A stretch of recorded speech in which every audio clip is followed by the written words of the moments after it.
Il avait tout. Le pouvoir, la richesse, une vie parfaite sur le papier. Mais en un instant dévastateur, Andrew Hartman a tout perdu, jusqu'à ce que deux inconnus, à peine plus grands que sa taille, lui offrent un câlin qui allait changer sa vie à jamais. Andrew Hartman avait tout en apparence. À 38 ans, il était le PDG de l'une des entreprises technologiques les plus dynamiques de New York. Il portait des costumes sur mesure, circulait en voitures noires élégantes et conclut des contrats de plusieurs millions avant le déjeuner. Les gens l'admiraient, l'enviaient, même le craignaient. Mais derrière la confiance en salle de réunion et l'image publique impeccable, Andrew était en train de se déliter silencieusement. Des années de pression, d'isolement, et un mariage qui avait commencé à pourrir sous des sourires polis laissaient leurs traces. C'était un jeudi après-midi, tard dans la journée, lorsque cela s'est produit. Il venait de sortir d'une réunion à enjeux élevés au 45e étage du siège de l'entreprise, après avoir obtenu un partenariat stratégique avec une société internationale. Son assistante exécutive l'a félicité. Son équipe a applaudi. Andrew hocha la tête mécaniquement, murmura quelque chose à propos de l'air frais qu'il lui fallait, et se dirigea vers le salon exécutif.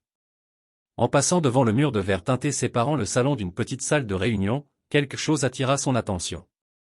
Au début, il pensa que son esprit lui jouait des tours, mais non.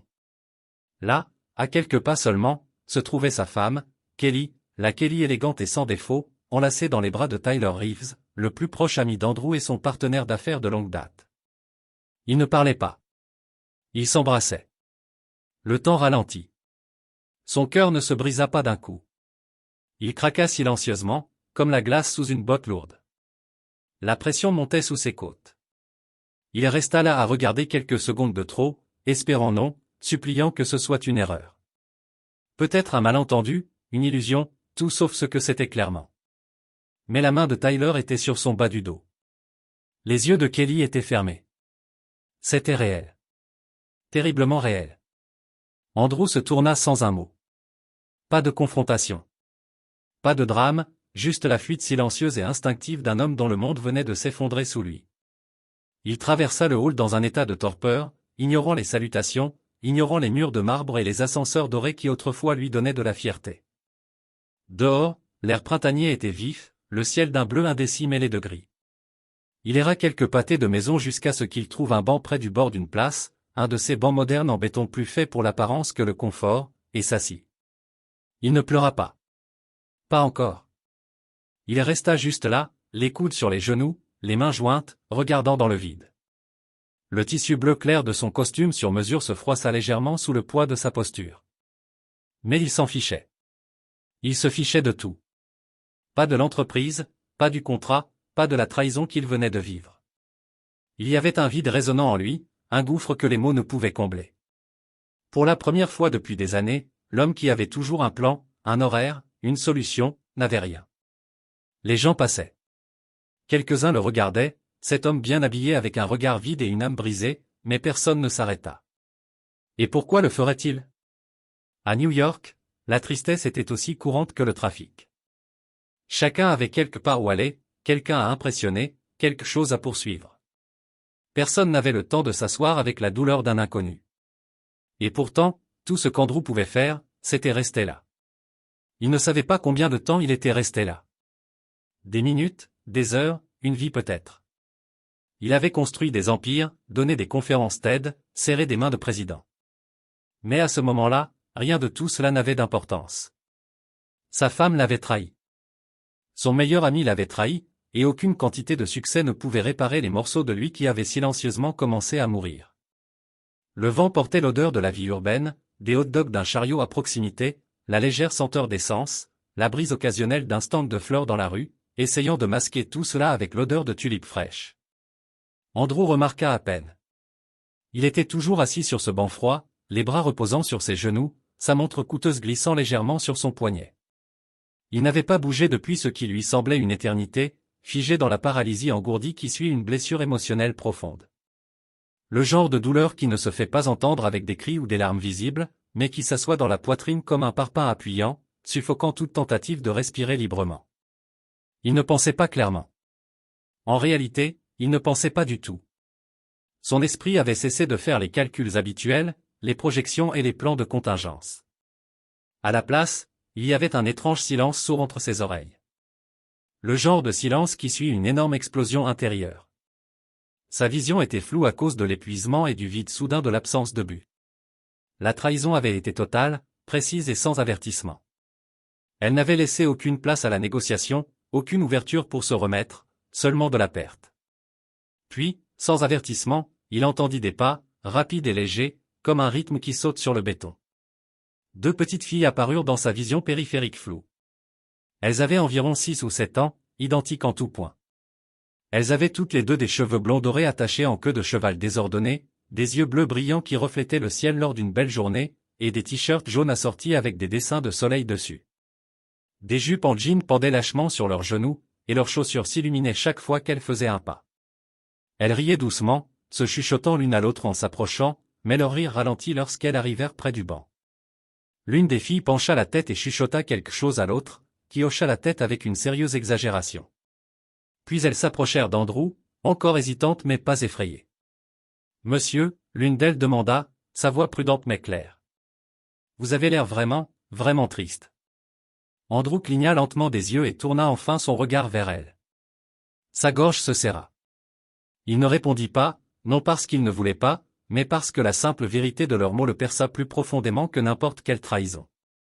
Il les regarda et, pour la première fois de toute la journée, il vit réellement quelque chose. Pas seulement deux enfants, mais quelque chose de lumineux dans un monde qui s'effondre.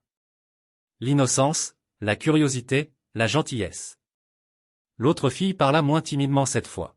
« On peut vous faire un câlin, juste un instant ?» Il cligna à nouveau des yeux. L'absurdité de l'offre se heurta avec le besoin profond qui s'éveillait en lui. Il ne parla pas, mais fit un petit signe de tête, un geste si retenu qu'il était presque imperceptible. C'était tout ce dont elles avaient besoin. Les filles avancèrent sans hésitation, une de chaque côté, et lui enroulèrent leurs petits bras autour de lui du mieux qu'elles pouvaient. Leurs têtes se reposèrent brièvement sur sa poitrine, leurs petits doigts appuyant contre les manches de son costume. Elle le tenait comme si elle n'avait pas peur de donner quelque chose, même si elle ne savait pas ce qu'il avait perdu. Les yeux d'Andrew se fermèrent. Ses lèvres s'écartèrent comme pour parler, mais les mots ne vinrent pas. À la place, quelque chose se brisa. Pas violemment, mais doucement, comme un grand barrage cédant lentement sous le poids de l'eau retenue depuis des années. Ses épaules tremblèrent une fois, puis encore, et avant qu'il ne s'en rende compte, des larmes coulèrent silencieusement sur son visage. Il n'avait pas pleuré depuis plus d'une décennie. Pas quand son père est mort. Pas quand l'entreprise a failli s'effondrer en 2015. Pas quand il avait passé des anniversaires seul. Mais maintenant, à cause de deux inconnus de la taille de sa taille, les larmes venaient librement. Après un moment, les filles reculèrent. L'une d'elles sourit, les dents légèrement de travers.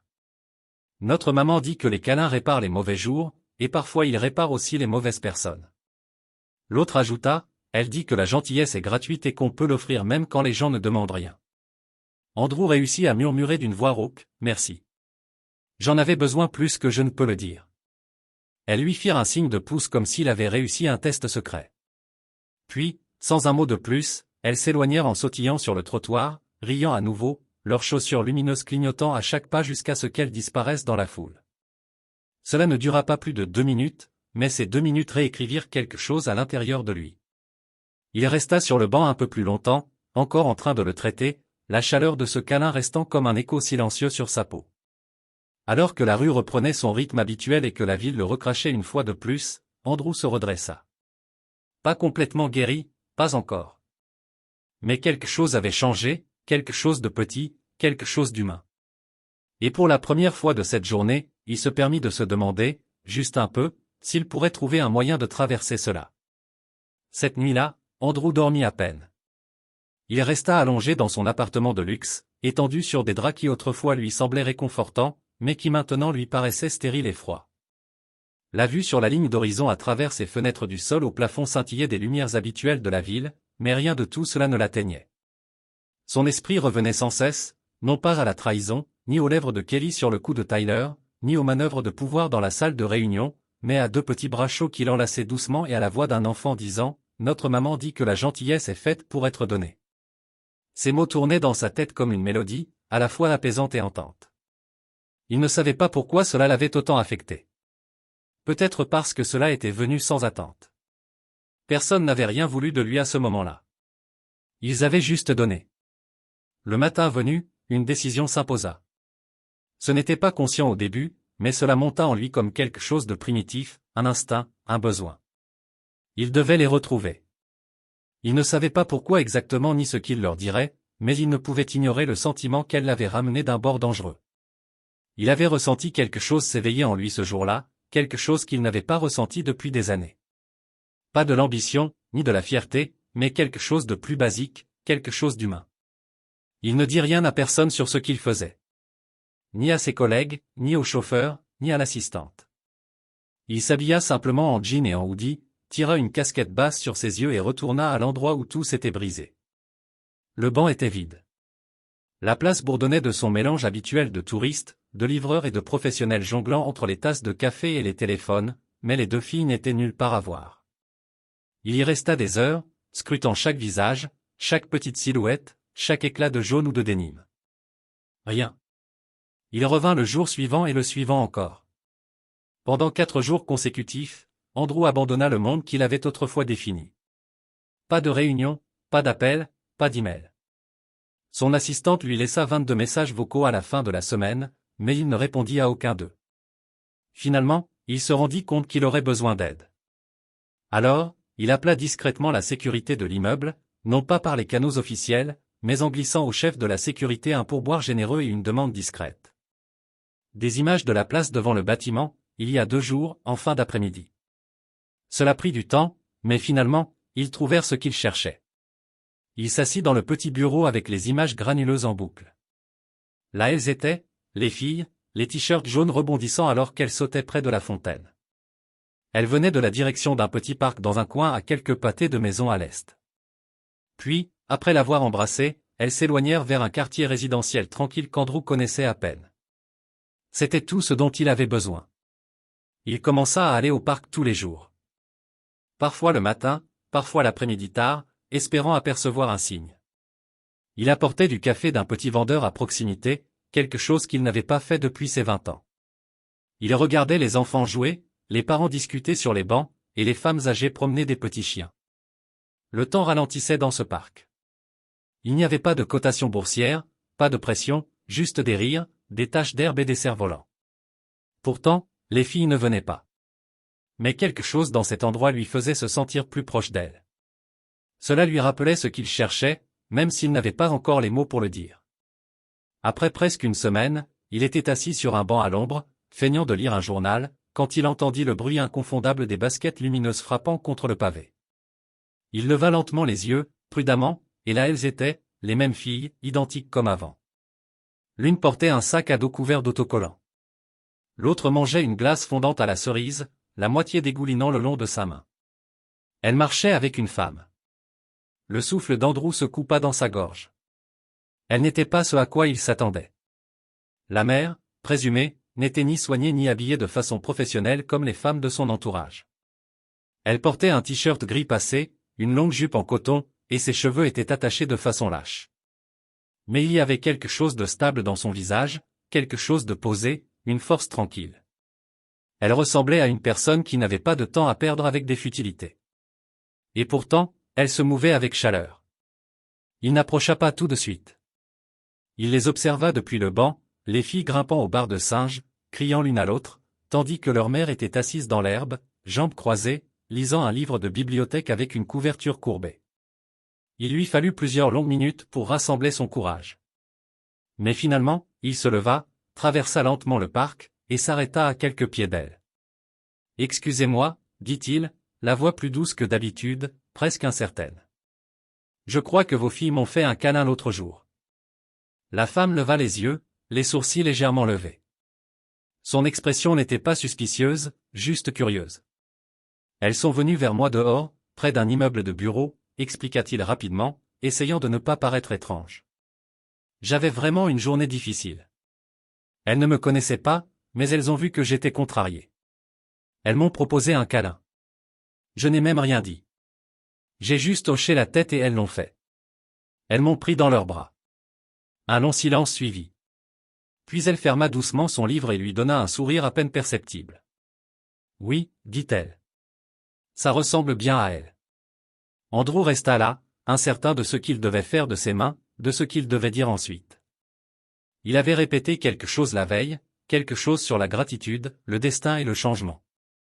Mais maintenant, en face de la femme dont les enfants avaient, sans le savoir, touché son âme et l'avaient secouée, les mots se dispersaient. « Je voulais juste dire merci », réussit-il enfin à dire. Pas seulement à elle. À vous, parce que je sais que ce genre de gentillesse ne vient pas de nulle part. La femme leva à nouveau les yeux vers lui, cette fois un peu plus longtemps. Ses yeux étaient fatigués, mais pleins de bienveillance. Puis elle hocha une fois la tête. De rien, dit-elle simplement. Je leur apprends que les gens ne demandent pas toujours de l'aide quand ils en ont besoin. Et que la gentillesse n'a pas besoin d'une invitation pour être donnée. Andrew sentit quelque chose se dénouer dans sa poitrine à nouveau, moins douloureux cette fois, plus comme un nœud qui se défait lentement. Il s'assit sur l'herbe, à quelques pieds d'elle, non invité mais pas non désiré. Les filles le virent et lui firent signe. Il leur répondit par un geste. Pendant un instant, il n'y avait ni affaire, ni trahison, ni appartement de luxe froid avec ses verres de vin intacts et son silence qui résonnait. Il y avait juste un homme, une mère et deux filles dans un parc sous le bourdonnement du trafic urbain et le bruissement des feuilles dans la brise. Andrew ne s'attendait pas à revenir le jour suivant, mais il le fit. Et le jour d'après, chaque fois, il ressentait un peu moins que c'était une recherche et un peu plus comme un retour dans un endroit qui, silencieusement, avait commencé à prendre de l'importance. Le parc devint son nouveau rituel, une interruption sacrée dans une vie qui autrefois fonctionnait sur des délais et des pourcentages. Il n'y avait pas de grande invitation, pas de réunion programmée, juste une compréhension silencieuse entre lui et la femme nommée Maggie qu'il pouvait s'asseoir près d'elle, parfois parler, parfois ne pas parler, et cela suffirait. Il apprit son nom au bout du 3e jour. Elle le dit avec désinvolture, repoussant une mèche de cheveux derrière son oreille tandis qu'elle sortait des crackers d'un sac à lunch zippé pour les filles. « Je m'appelle Maggie, au fait, dit-elle, sans le regarder directement, mais avec un ton qui fit comprendre qu'elle ouvrait une petite porte. Il sourit maladroitement et répondit, « Andrew », comme si c'était la première fois de sa vie que son nom ne portait pas un titre professionnel derrière lui. Les filles, Emma et Lily, semblèrent se souvenir de lui clairement. Elles l'appelèrent le « banquement » pendant un moment et Andrew ne les corrigea pas. Le surnom lui semblait étrangement parfait. Il les regarda courir, jouer et rire avec une liberté qui lui semblait étrangère. Au début, il ne parlait pas beaucoup à Maggie. Il écoutait surtout. Elle parlait de choses simples, des collectes de fonds à l'école, comment les jumelles se disputaient sur les histoires du soir, l'art de faire durer les courses un jour de plus. Mais de temps en temps, un morceau de son histoire glissait à travers, comme un fil qui se défait d'un tissu. Il apprit que son mari avait été pompier. Il s'appelait Daniel. Il était mort 3 ans plus tôt en essayant de sauver un enfant d'un appartement en feu. Le petit garçon survécut. Daniel ne survécut pas. Elle ne le raconta pas comme une tragédie. Pas de la manière dont les gens le font habituellement lorsqu'ils veulent de la sympathie. Elle le dit comme un fait de la vie. Dur et immobile. Il y avait de la tristesse dans sa voix, mais pas d'amertume. C'était de l'amour qui avait appris à pleurer en silence. Andrew écouta plus attentivement qu'il ne l'avait jamais fait dans les salles de réunion. Il y avait quelque chose de rassurant chez Maggie, la manière dont elle ne surévaluait ni ne minimisait rien. Elle ne maquillait pas la réalité, mais elle ne s'attardait pas non plus sur la douleur plus longtemps que nécessaire. Sa force n'était pas bruyante. C'était celle qui se construisait par nécessité, comme un pont fait de bois usé mais fiable. Elle travaillait à 2 emplois, un comme enseignante suppléante, l'autre dans une librairie quelques soirs par semaine. La plupart de son argent partait dans le loyer et la nourriture. Les filles portaient des vêtements de seconde main et ne possédaient pas de tablettes ni de baskets de marque, mais elles souriaient comme si elles avaient tout ce dont elles avaient besoin. Andrew se retrouva fasciné par cela. Pas par pitié, mais par quelque chose de plus proche de l'admiration.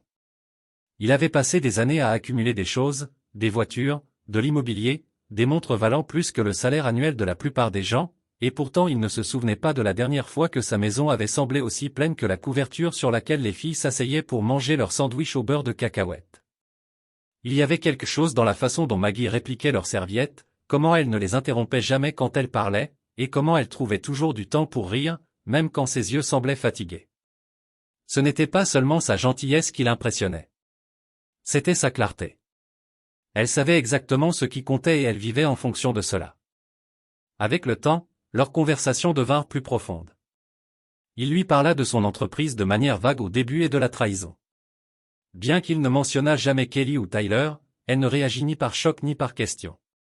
Elle écouta simplement. Et ce silence fit plus pour lui que n'importe quel conseil. Finalement, il admit qu'il n'avait pas vraiment pleuré depuis ce jour-là sur le banc. Elle sourit doucement et dit, « Ce n'est pas grave.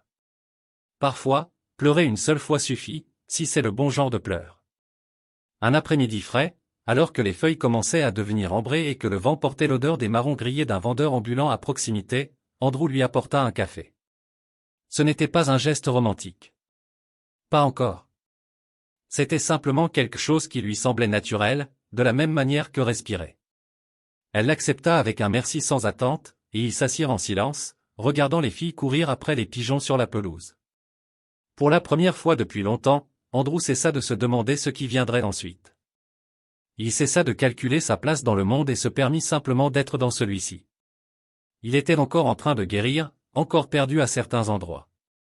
Mais assis à côté de Maggie, qui avait appris à survivre à un cœur brisé sans le laisser la définir, il commença à croire qu'il pourrait y avoir quelque chose de mieux de l'autre côté du chagrin. Pas la perfection, pas un conte de fées, juste quelque chose de réel. Et peut-être, juste peut-être, cela suffisait-il pour recommencer. Lorsque l'automne s'installa sur la ville en entier, avec ses feuilles cuivrées tombant des arbres et l'air devenant suffisamment piquant pour mordiller la peau, Andrew était devenu une présence régulière dans le monde de Maggie.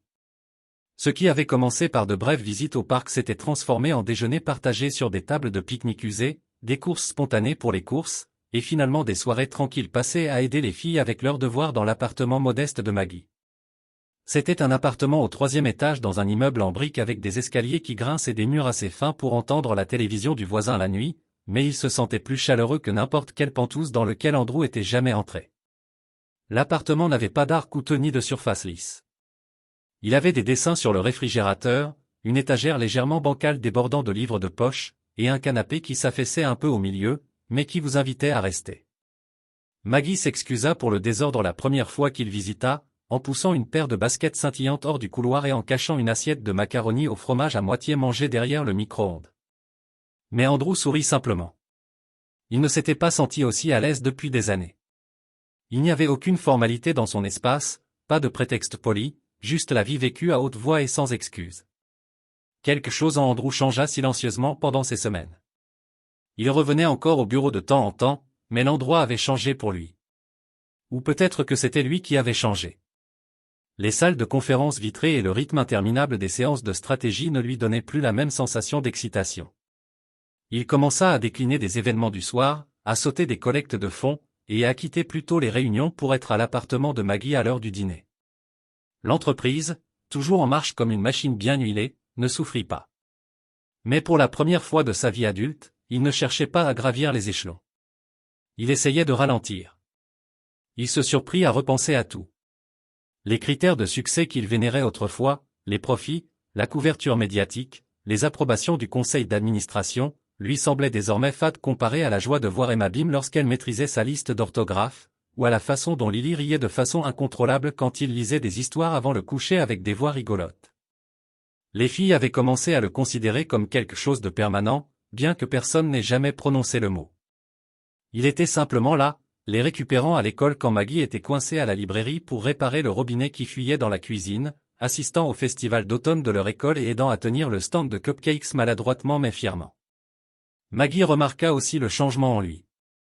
Bien qu'elle ne fasse jamais de commentaires à ce sujet, elle respectait ses silences, ses pauses, la manière dont il fixait parfois la fenêtre, comme s'il était encore en train de trier les morceaux d'une vie passée. Une nuit, après que les filles se soient endormies, et qu'ils s'assirent ensemble sur l'escalier de secours avec des tasses de thé réchauffant leurs mains, elle parla doucement. « Tu sembles plus léger, dit-elle. Comme si quelque chose de lourd que tu portais n'était plus aussi lourd. » Andrew ne répondit pas tout de suite. Il regardait sa respiration se condenser dans l'air froid, se demandant depuis combien de temps quelqu'un ne l'avait pas vraiment vu, pas seulement sa réputation. Finalement, il la regarda et dit, « Je pense que j'ai arrêté de faire semblant. » Cette nuit-là marqua un tournant. Pas dans une révélation romantique dramatique, mais dans l'approfondissement stable et doux d'une connexion qui n'avait jamais été forcée. Ce n'était pas une question de sauvetage. Ce n'était pas une question de réparer l'autre.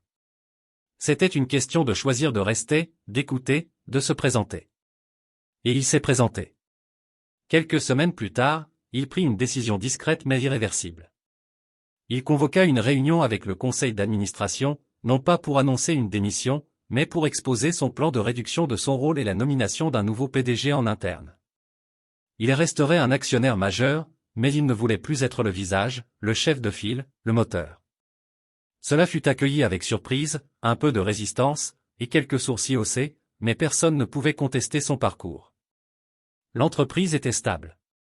Il avait gagné sa sortie. Ce que personne ne savait, c'est qu'Andrew avait déjà commencé à canaliser son énergie dans quelque chose de nouveau. Il créa une fondation entièrement financée de sa propre poche, axée sur l'aide aux mères célibataires, en particulier celles veuves ou qui peinaient à concilier travail et parentalité. Il l'appela le « projet Embrasse », en mémoire du moment qui avait tout changé pour lui, sur un banc solitaire ce jour-là. Le projet offrait une aide au logement, des bourses pour la garde d'enfants, des formations professionnelles et des services de conseil gratuits. C'était pratique, personnel et profondément différent du monde à enjeux élevés dans lequel il avait autrefois prospéré. Il ne fit aucune annonce publique, aucun communiqué de presse, aucune interview. Ce n'était pas une question d'image. C'était une question de sens. Lorsqu'il en parla à Maggie, elle ne dit pas grand-chose. Elle hocha simplement la tête, tendit la main à travers la table et lui serra la main. Ce geste en dit plus que n'importe quel discours n'aurait pu le faire. Leur connexion n'était pas tapageuse. Elle ne se déroulait pas vite. Il n'y avait pas de grandes déclarations, mais elle était stable et fondée sur le respect mutuel, sur des repas partagés, des blagues chuchotées et des catastrophes de pancakes tôt le matin. Les filles commencèrent à l'appeler Andy sans demander, et bien que cela l'ait d'abord pris de court, cela devint rapidement quelque chose qu'il attendait avec impatience. Un samedi, alors qu'ils rentraient tous du parc avec des sacs de pommes venant d'un marché local, Lily leva la main et attrapa la sienne sans regarder. Emma suivit le mouvement. Ils marchèrent comme ça pendant des blocs. Andrew au milieu, les filles parlant des costumes d'Halloween. Maggie marchait quelques pas derrière, souriant pour elle-même. Andrew se retourna vers elle et croisa son regard. Il ne dit rien, mais à cet instant, il sentit quelque chose de solide sous ses pieds à nouveau. Il était tombé pendant si longtemps. Il ne se rendait pas compte qu'il avait atterri. Et pas n'importe où. Il avait atterri dans une vie qu'il n'avait jamais cru pouvoir avoir. Le matin où tout s'est à nouveau effondré a commencé comme n'importe quel autre. Andrew était assis à la table de cuisine dans l'appartement de Maggie, une tasse ébréchée de café noir dans une main et un crayon dans l'autre, aidant Emma à corriger une feuille de calcul de mathématiques tandis que Lily fredonnait doucement en coloriant par terre. L'appartement était rempli de la musique tranquille d'une vie ordinaire, des rires faibles des voisins du dessus, le sifflement d'une bouilloire, le bruissement du papier et des pas discrets. Maggie était déjà partie pour son service du matin à la librairie, et Andrew avait promis de rester avec les filles jusqu'à l'heure du déjeuner. Cela devenait une routine maintenant, de la meilleure manière possible. Il avait commencé à imaginer ce que cela pourrait être, que cela devienne son quotidien. Son téléphone, longtemps oublié sur le comptoir, vibra plusieurs fois. Au début, il l'ignora jusqu'à ce que les vibrations deviennent assez insistantes pour briser la tranquillité. Il se leva à contre-cœur et le prit, ayant l'intention de le mettre en mode silencieux sans regarder l'écran. Mais alors il vit les notifications, les appels, les messages de son assistante, des membres du conseil, même d'anciens collègues avec qui il n'avait pas parlé depuis des mois. Sa poitrine se serra. Quelque chose s'était passé. Il ouvrit l'un des messages et le titre le frappa comme un coup dans les côtes. Une vidéo, une fuite. Elle était devenue virale du jour au lendemain. Dans le clip granuleux, Kelly et Tyler étaient assis dans un salon mal éclairé, chuchotant autour d'un verre de vin. Leurs mots n'étaient pas forts, mais ils étaient incontestablement clairs. Ils parlaient d'Andrew, de combien de temps il avait fallu pour le faire sortir, de manipuler les votes du conseil, de vendre ses actions dans son dos. C'était une trahison bien plus profonde que l'affaire. C'était calculé, professionnel, délibéré. Kelly avait souri en disant, « Il a toujours été trop doux là où ça comptait. » Andrew resta dans la cuisine, son estomac se retournant de froid en écoutant sa vie passée être disséquée par les deux personnes qui avaient autrefois prétendu l'aimer et le soutenir. Les filles remarquèrent qu'il y avait un changement et levèrent les yeux avec inquiétude, mais il sourit et leur dit que tout allait bien. Il ne voulait pas qu'elles s'inquiètent. Pas maintenant. Plus tard dans l'après-midi, quand Maggie rentra à la maison, elle savait que quelque chose n'allait pas avant même qu'il parle. Elle le lut dans la manière dont il ne l'avait pas salué avec son sourire habituel, dans la façon dont ses doigts tapaient nerveusement sur la table. Elle ne posa pas de questions au début, le laissant vivre avec, et ce n'est qu'après que les filles se soient endormies qu'il lui montra enfin la vidéo. Elle la regarda en silence. Quand elle se termina, elle se tourna simplement vers lui et dit « Je suis désolé ». Andrew hocha la tête, mais il n'y avait pas de véritable colère dans ses yeux. Pas celle qu'il aurait pu attendre de lui-même, un an auparavant. Il y avait de la déception, oui, une profonde douleur, mais pas de rage. Il en avait assez de laisser la douleur être sa boussole. Il avait passé tant de temps à essayer de fuir la trahison, à essayer de la noyer dans le travail ou de la cacher derrière le luxe, et maintenant qu'elle était revenue à la surface de façon si publique, tout ce qu'il pouvait ressentir, c'était de la clarté. Il avait déjà quitté ce monde. Il ne lui avait rien pris qui compte encore. Dans les jours suivants, le scandale se répandit à travers les médias spécialisés dans les affaires. Tout le monde voulait un commentaire, des journalistes, des actionnaires, des rivaux. Mais Andrew n'en donna aucun. À la place, il rencontra son équipe juridique et leur remit chaque morceau de preuve. Il leur donna une simple instruction, gérez ça avec dignité. Pas de conférence de presse, pas de honte publique, juste des faits, juste la vérité. En privé. Ses avocats agissaient rapidement. Ils déposèrent une plainte, recueillirent des témoignages d'autres membres du conseil et rassemblèrent suffisamment de documentation pour prouver un schéma de tromperie. L'empire soigneusement construit de Tyler et Kelly commença à se fissurer. Les investisseurs se retirèrent. Les partenariats se dissoudirent. La confiance du public disparut presque du jour au lendemain. L'entreprise même qu'ils avaient tenté de voler s'effondra sous le poids de leur arrogance. Andrew aurait pu regarder tout cela se dérouler avec satisfaction. Une version plus jeune de lui-même l'aurait probablement fait, mais au lieu de cela, il choisit de s'en éloigner complètement. Il vendit le dernier de ses actions et donna la moitié des bénéfices au projet Embrace. Il utilisa le reste pour acheter discrètement une petite propriété près des limites de la ville, une maison modeste entourée d'arbres, pas loin de l'endroit où Maggie avait grandi.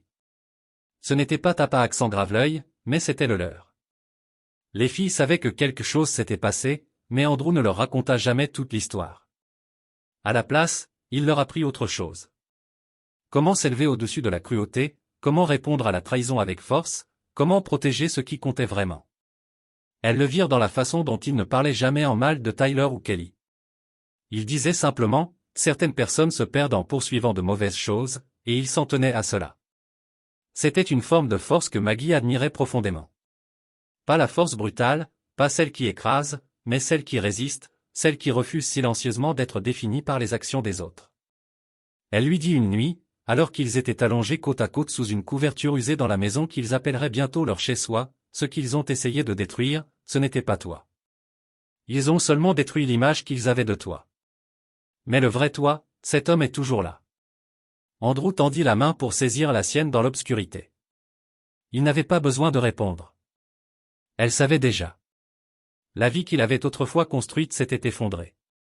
Mais celle qu'il construisait maintenant, calme, honnête, enracinée dans l'amour, était faite de quelque chose de bien plus fort, quelque chose qui ne pouvait pas être volé.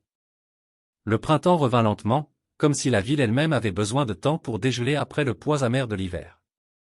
Les arbres le long des trottoirs commencèrent à rougir de bourgeons vert pâle, et le parc où Andrew avait rencontré Emma et Lily pour la première fois reprit vie avec les rires des enfants, l'odeur de la nourriture de rue et le chant des oiseaux mêlés à l'air du matin. Le monde était en fleurs à nouveau, et, à ce qu'il semblait, Andrew aussi. Il avait passé les derniers mois non pas à reconstruire, mais à commencer entièrement quelque chose de nouveau. La maison modeste qu'il avait achetée juste à l'extérieur de la ville n'était plus seulement une évasion tranquille du chaos. C'était chez lui. Il y avait encore des cartons non déballés dans le couloir, et les meubles ne s'accordaient pas. Mais Maggie avait peint la cuisine d'un jaune doux, et les filles avaient décoré les murs du salon avec des dessins au crayon et des étoiles en papier. Ce n'était ni sophistiqué ni parfait, mais c'était réel, et cela faisait toute la différence. Les routines qu'il créait étaient simples. Maggie préparait le petit déjeuner pendant qu'Andrew préparait les déjeuners pour l'école. Les filles se disputaient pour savoir qui porterait quelle paire de chaussures et qui nourrirait le chat en premier.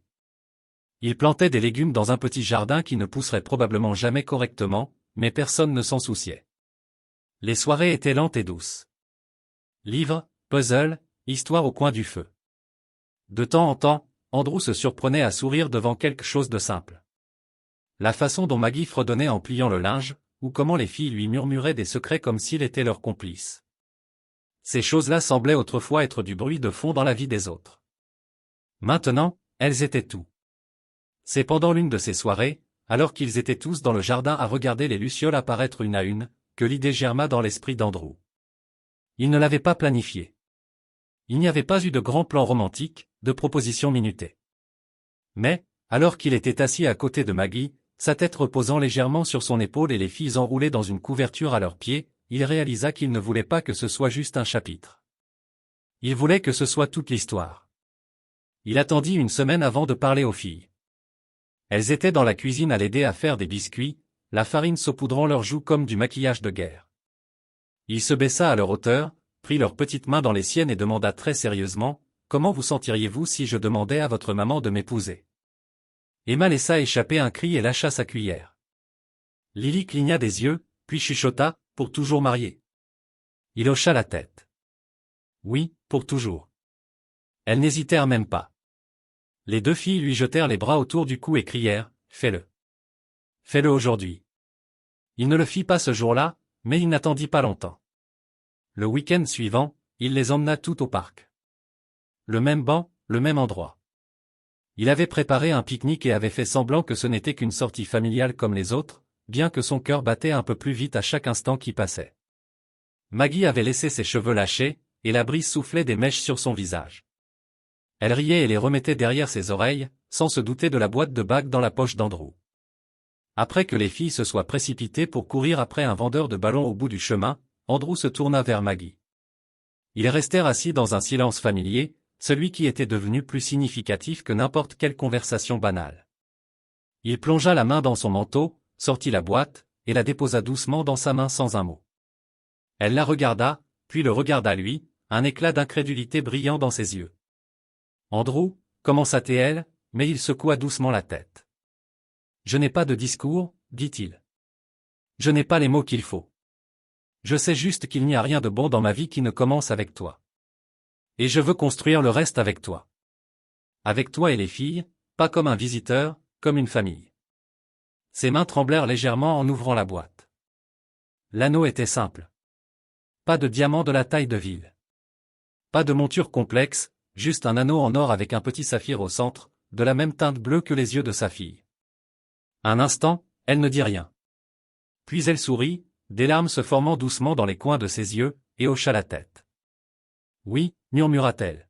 « Oui. » Les filles revinrent quelques secondes plus tard, criant d'excitation comme si elles avaient toujours su. Emma s'écria, « On se marie aussi ?» Et Lily ajouta, « Est-ce qu'on peut avoir du gâteau aujourd'hui, même si ce n'est pas encore le mariage ?» Maggie rit à travers ses larmes, et Andrew les prit toutes les trois dans ses bras en une seule étreinte, serrant fort le moment pendant que la ville continuait de tourner autour d'eux, sans se rendre compte que quelque chose d'extraordinaire venait de se dérouler sur un banc ordinaire. Il n'y eut pas d'applaudissements, pas d'orchestre, pas de titre à la une. Juste un homme qui avait autrefois tout perdu, trouvant le courage de recommencer, pas à partir du pouvoir ou de la richesse, mais de l'amour, de la confiance, et un peu de magie quotidienne. Le mariage fut simple. Il n'y eut pas d'invitation en velours ni d'arrangements floraux à perte de vue, ni de grande salle de bal ou d'orchestre en smoking. Au lieu de cela, il eut lieu dans le jardin de la maison qu'ils partageaient maintenant, sous un ciel de guirlandes lumineuses que Andrew et les filles avaient passé tout un week-end à démêler et accrocher d'arbre en arbre. La cérémonie eut lieu un dimanche après-midi à la fin du mois de mai, juste au moment où le jardin commençait à fleurir avec les lavandes et les marguerites que Maggie avait plantées des mois plus tôt. L'air était empli de l'odeur de l'herbe coupée et de quelque chose de sucré venant de la cuisine, et le ciel était d'un bleu profond et doux qui semblait promettre que tout allait bien se passer. Andrew se tenait à l'extrémité de l'allée improvisée, son costume simple mais parfaitement ajusté. Pas de cravate, les manches retroussées juste assez pour montrer qu'il n'avait pas peur de se salir les mains. Il n'était pas nerveux, seulement rempli d'un calme respectueux, comme s'il comprenait enfin ce que cela signifiait d'être entier.